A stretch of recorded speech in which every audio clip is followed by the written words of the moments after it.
Thanks for stepping up to serve as Safety Supervisor for Rebuilding Together. This training covers your roles and responsibilities in protecting our volunteers, homeowners, and staff from coronavirus during Rebuilding Together projects. This training builds on our online COVID-19 safety training, which every volunteer must take. Every Rebuilding Together project must have a designated safety supervisor. This is a dedicated role for projects with 10 or more volunteers. For teams of 9 or fewer, the team leader or house captain may serve as the safety supervisor. This carries great responsibilities to protect the safety of our homeowners, other occupants, volunteers, and staff from all kinds of risks, not just COVID-19. The safety supervisor has authority to shut down the project or send any volunteer home if, in your judgment, it's not safe to continue. Our worksite safety protocols detail the responsibilities of the safety supervisor, the homeowner and other occupants, and volunteers. Rebuilding Together updates our protocols periodically based on CDC guidance and prevailing norms. Our current version is dated February 20, 2022.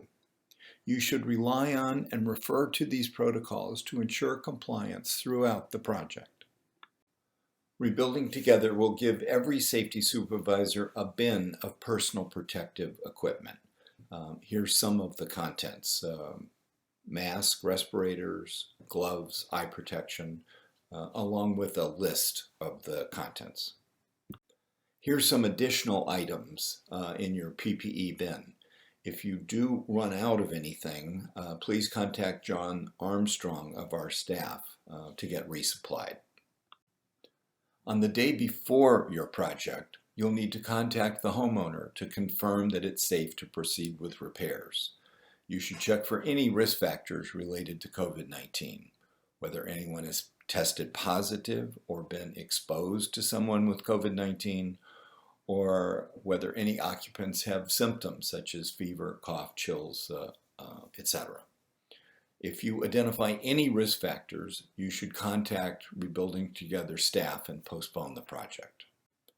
On the day of the project, you should meet with the homeowner and remind all occupants about our COVID-19 safety protocols.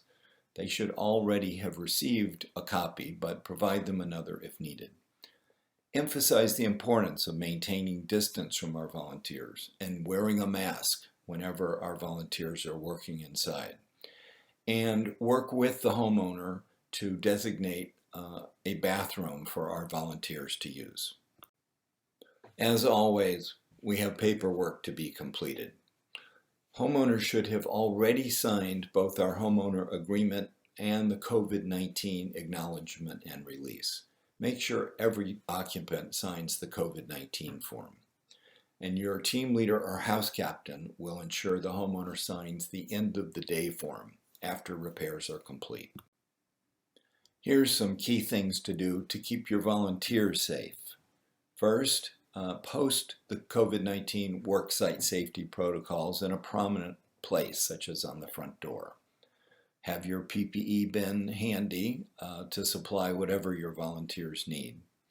And let them know which bathroom they should use.